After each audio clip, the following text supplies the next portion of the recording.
Gujarat motor વાહન વિભાગના technical officers છેલ્લા કેટલાક સમયથી આંદોલન કરી રહ્યા છે। તમને ખબર છે આંદોલન શા માટે કરવામાં આવી રહ્યું છે? કેટલીક એમની માંગણીઓ છે આ એસોસિએશનની, જે અગાઉ પણ કરવામાં આવી હતી અને હાલ પણ કરવામાં આવી છે। એમનું કહેવું છે કે અમારી માંગણીઓને રાજ્ય સરકાર દ્વારા સંતોષવામાં આવે।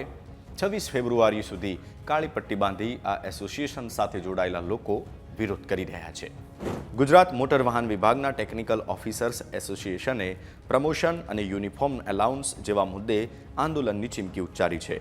ટેકનિકલ ઓફિસર્સના પડતર પ્રશ્નોનું નિરાકરણ ન આવતા આંદોલન કરવા માટેની અગાઉથી જાણ કરાતો પત્ર વાહન વ્યવહાર વિભાગની કચેરીમાં પણ આપવામાં આવ્યો હતો।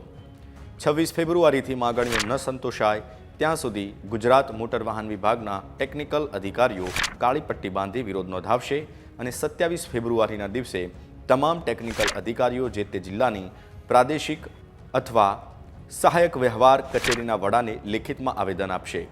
તેઓના મારફતે આ નિવેદન પણ વિભાગના વડા અને અધિક મુખ્ય સચિવને પાઠવવામાં આવશે। મોટર ખાતાના સંખ્યાબંધ અધિકારીઓની પ્રોબેશન પૂર્ણ થયા હોવા છતાં લાંબા ગાળાના હુકમ બાબતે યોગ્ય અને ઝડપી કાર્યવાહી કરવા પણ એસોસિએશને માગણી કરી છે અને આ સંદર્ભમાં રાજ્ય સરકારના મંત્રી શ્રી હર્ષભાઈ સંઘવીને પણ લેખિતમાં રજૂઆત પણ કરવામાં આવી છે।